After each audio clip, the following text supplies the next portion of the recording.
Divine മിറാക്കിളിലേക്ക് എല്ലാവർക്കും സ്വാഗതം. ഓം ശ്രീ വാരാഹി നമ.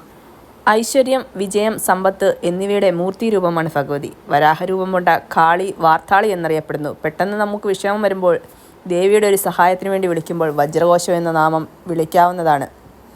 രാത്രിയാണ് വരാഹി ദേവിക്ക് ശക്തി മൂർച്ഛിക്കുന്നത്.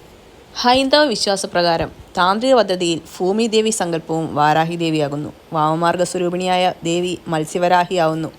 കിരാതവരാഹി, വശ്യവരാഹി, ലഘുവരാഹി, സ്വപ്നവരാഹി, നകുലീവരാഹി, അശ്വാരൂഢവരാഹി, പക്ഷിവരാഹി, സിംഹാരൂഢവരാഹി, മഹാവരാഹി, മഹിഷവരാഹി തുടങ്ങിയ നിരവധി ഭാവങ്ങളുണ്ട് വരാഹി ദേവിക്ക്.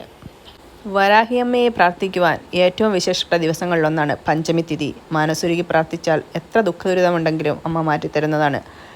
പഞ്ചമി തിഥിയിൽ രാത്രി ഈ മന്ത്രം ഉരുവിടാവുന്നതാണ്. ശ്രീം പഞ്ചമി സർവസിദ്ധിമാതാ മമ ഗൃഹം മേ ധന സമൃദ്ധിയും ദേഹി ദേഹി നമഃ. ഇത് നിത്യേന 9 ദിവസം 9 തവണ ജപിക്കേണ്ടതാണ്. ഏതെങ്കിലും കാര്യം നടക്കണമെന്നാഗ്രഹിച്ച് ഈ മന്ത്രം ജപിക്കാവുന്നതാണ്.